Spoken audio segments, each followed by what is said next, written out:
Hello and welcome to the show. Now, there is a great selection of race cars on Forza 6. It has everything from the latest Formula 1 cars, such as this Lotus, to the crazy Can-Am cars of the 60s, all sorts of different GT cars and LMP prototype cars. There's lots and lots of very, very fast vehicles. And I was curious to see how these cars from all different classes and different eras would fare when put up against one another. Yes, we would be expecting the Formula 1 car to win this one, but it wasn't just about the overall positions. It was what were the kind of like the time differences when taken around a lap between the likes of a Formula 1 car and an Indy car and so on and so forth. So I set up a little test and bought 10 of the fastest cars that I could find. In 10th, it was the Audi 90, the IMSA GTO car. 142.4 was its lap time around the full Hockenheim circuit. This car, I quite like this car. It is a really rather ridiculous vehicle. It was great fun to mess about with on Forza 5 and on Project Cars. It has the most incredible turbos you will ever hear. That's perhaps the most noticeable characteristic of the second you start driving this car, is the ridiculous turbos on the vehicle. It certainly looks sort of, it looks like it would be a handful to drive, but being a four-wheel drive car, it is relatively safe on the most part. Despite having 711 horsepower, it is really not too bad to get this car around a circuit. You do have to be careful. There is a little bit of understeer from the Audi. You won't get this car sliding. It doesn't like sliding around, but you have got to be a little bit aware of the understeer as you might expect. The reason why, incidentally, I'm using the Hockenheim circuit is I wanted a track that I knew relatively well and that had a good combination of straight line speed bits and more technical sections. Hence why I went for the full Hockenheim circuit, as it was really very long straight from the first sector, and then it tightens up towards the end. We've got a big braking zone as well at the end of this long straight. I thought it'd be a good challenge for all of these vehicles, and certainly the Audi 90 was a decent car to drive. It's really not as scary as you might think. Up next in 9th, we have got the Aston Martin DBR9, 141.9 for this vehicle, half a second quicker than the Audi. The DBR9 is a GT1 car, so very fast GT car. This one slightly less powerful than the Audi, 625 horsepower in this, although there is a little bit more torque, 550 foot-pounds of it, and we're a couple of £100 lighter at 2,400 pounds. The Aston Martin is, as you would expect, a very quick car. It sounds fantastic as well. You've got to love the Aston Martin GT cars. They do so. Normal Aston Martins sound fantastic. GT Aston Martins sound, just that little bit better. Being a rear-wheel drive car, there is one big thing that you've really got to look out for around Hockenheim, and that is these curbs. The curbs are vicious for the vehicles. While the Audi, I didn't have too many problems. In this, you did have to be very careful. Bumping across the curbs can cause all sorts of issues. You're very likely to spin the vehicle if you hit them wrong. And just one thing I have certainly been finding is only putting the power down with some of these cars. You'll see it a little bit around here. They do like to spin the rear wheels up a little bit more than I was expecting. I will also be perfectly honest, these kind of cars not tend to be the vehicles that I drive. I tend to be more of a touring car and lower class of vehicle for my racing. I don't have a huge amount of experience with these cars, so yeah, doing the best that I could with them. In 8th is the LaFerrari, a 141.4, so again we're talking about half a second quicker than the Aston Martin DBR9. I threw this one in because I was curious to see how, let's face it, the fastest road car would fare. All of these cars here are completely stock, untuned and everything. The LaFerrari is not on race tyres. This is still completely road legal, and you may say, well, that's a little bit unfair to the LaFerrari. It's going up against cars fitted with proper racing slicks, and that is very true. However, there is a deliberate reason why I did that, because I wanted to see how a road-legal car would fare. And the LaFerrari is very fast. We're doing 190 miles an hour by the time we jump on the brakes for the hairpin here. That's as fast as some of the race cars that are going to come later on in this countdown. Of course, you can feel that it's not on race tyres. You can feel that it is by far the heaviest car here at 3,000 pounds. It is the most powerful, though, incidentally, of all the vehicles.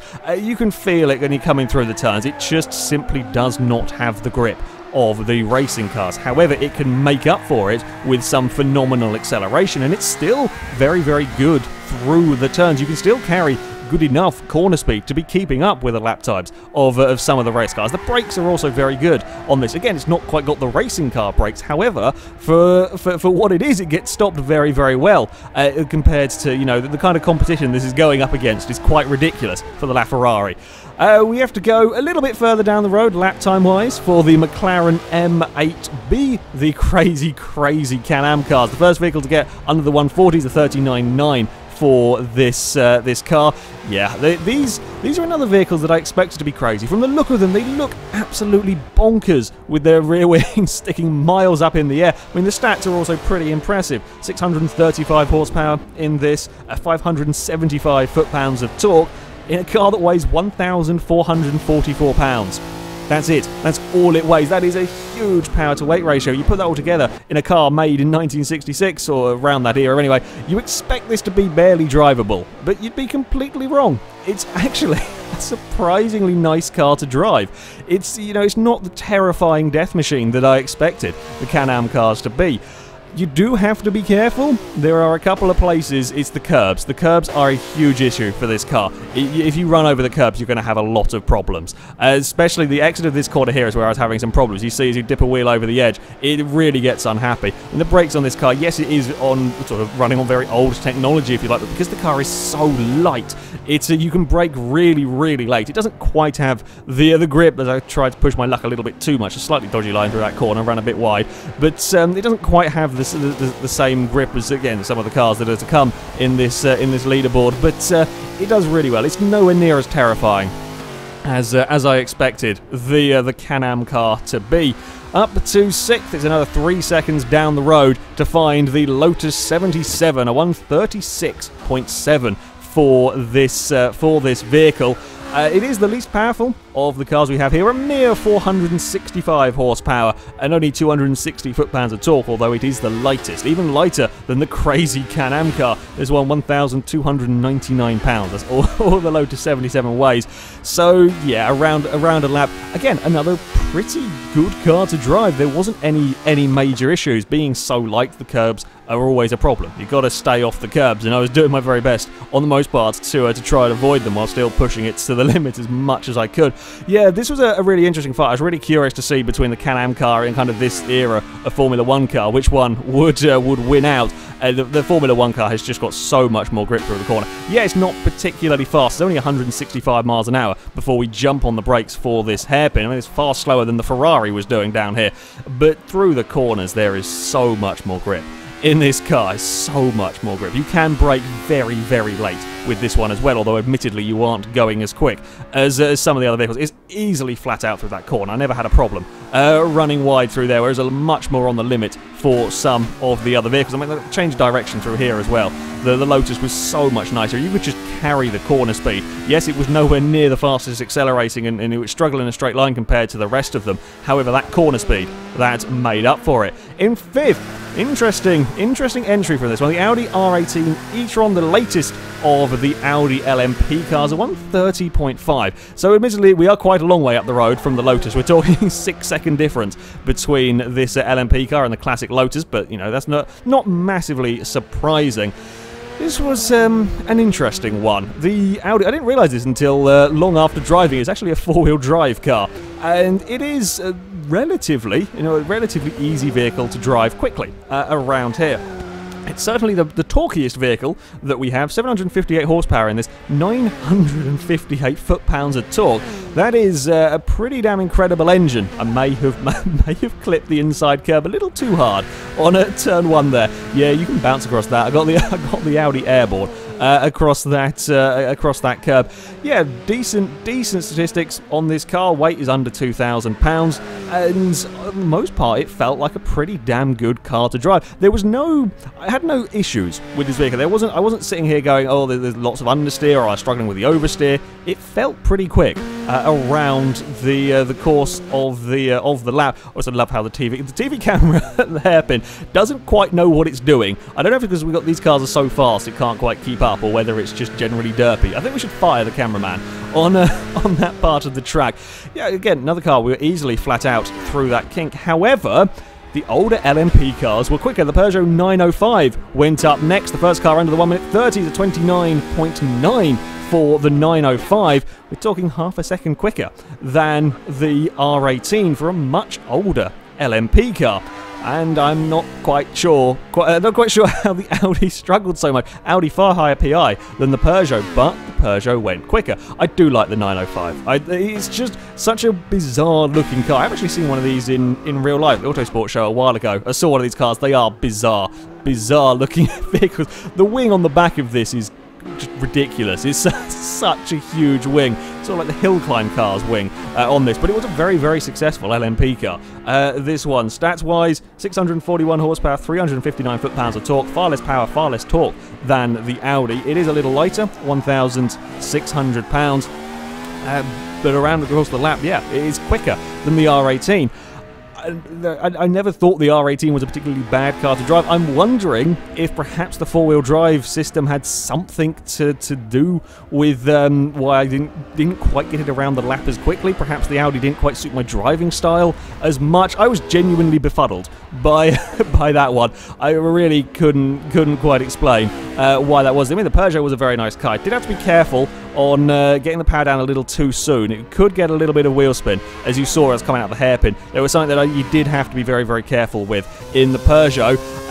Perhaps the slight surprise result, third place, the Mazda 787B. I love the 787B at 29.3, with 7/10 of a second up the road from the what's it called, Peugeot. That's the car. I remember what we're talking about. The 787B. This was a lovely car to drive. Not only does it sound incredible, that's the main reason to love the 787B. The quad rotor engine is phenomenal in this car.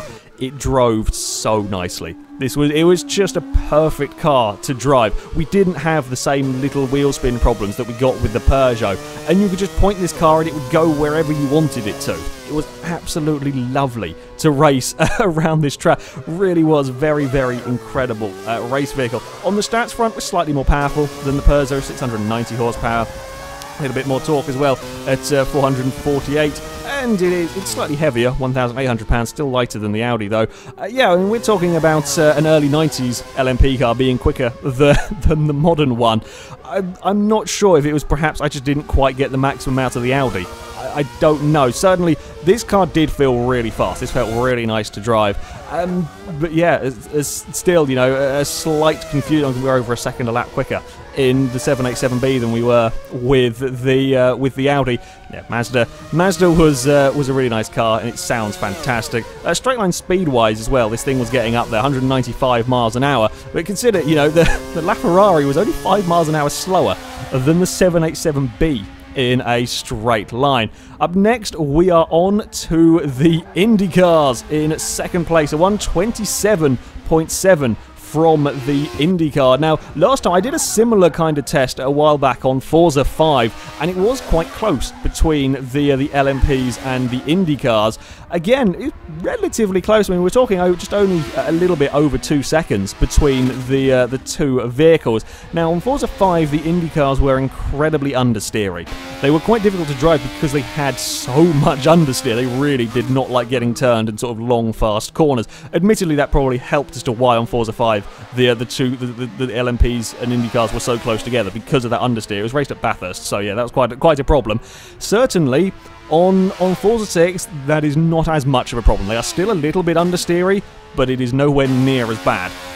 So you got that little bit more confidence going through the turns. Admittedly, you do struggle to get them off the line sometimes, but the IndyCars were actually pretty good to drive. I didn't have very many issues getting this car around the track quickly. Yeah, there was a little bit of understeer, but it wasn't a huge amount. You could get this car relatively quickly, sort of time-wise. You didn't have to spend loads and loads of laps trying to get a decent lap time out of the Indy car, because it was pretty stable on the most part. I didn't really like sliding around, getting the power down. Again, out of the hairpin, you could get problems with a little bit of wheel spin, but on the most part, IndyCar was really quite good to drive around here. I really liked the IndyCar, a really nice balance to it. Yeah, very much did suit my driving style. Of course, the Formula 1 car would take victory at 24-2 from this. So, yeah, we're like 3.5 seconds quicker than the Indy car. However, I did not like the Formula 1 car at all. On Forza 5, the Lotus there was pretty easy to drive. I mean, it took a while to learn because the braking points were so much later than you're used to. It took a while to learn to drive the car because you were braking far too early. So actually trying to get lap speed, yeah, it took a few laps to get it right. This, oh god, this was not easy to drive whatsoever. I mean, yeah, you still had the same thing, you know, the whole braking points. Yes, they are much later than you're expected. We're doing 210 miles an hour in the braking zone there, and you brake at the 100-meter board. You're doing 206 miles an hour in an Indy car, and you're braking at about the 150. So much faster at a straight line than Indy car, the fastest thing here. Again, interestingly, only talking 20 miles an hour quicker than a LaFerrari. A road legal car was only 20 miles an hour slower down that straight. Admittedly, this was braking far, far later than LaFerrari could. The problem was, you can just see it constantly fighting. The minute you try to put the power down, it wants to slide, it wants to wiggle around. It's really difficult to drive this car. I mean, that is a very, very quick corner there. The Indy car, lovely and planted. Formula 1 car, not at all. It wanted to wiggle around, it wanted to move around. Again, every corner, the car was wanting to go a little bit sideways. Now, admittedly, some of that may be down to the tuning setup, but certainly from standard, it is not an easy car to drive. A mighty, mighty fast one, mind. And yes, still easily the quickest by a fair margin at the top of the table, but see me go very sideways through turn 1. Yeah, the Lotus Formula 1 car is a lot more difficult to drive than the one from Forza 5. So, yeah, there we go. Some interesting results. The LaFerrari, really impressed to see the LaFerrari beating a GT1 car. That was a really impressive time, although it couldn't beat a Can-Am car, although those things are ridiculously crazy. At the higher end of the table, yeah, the Audi R18 struggled. It did not go particularly quick. And, yeah, I'm still confused by that one. The Mazda 787B getting third, though. Pleased by that. A really nice car to drive. The Indy cars, a little bit further ahead of the LMP cars than we saw on Forza 5. They are much easier to drive, much nicer to drive on this game. And, of course, the Formula 1 car is well out in front of that field, although it is a bloody difficult car to get under control. So, there we go. That is it for this video, guys. Thank you very much for watching, and until next time, goodbye.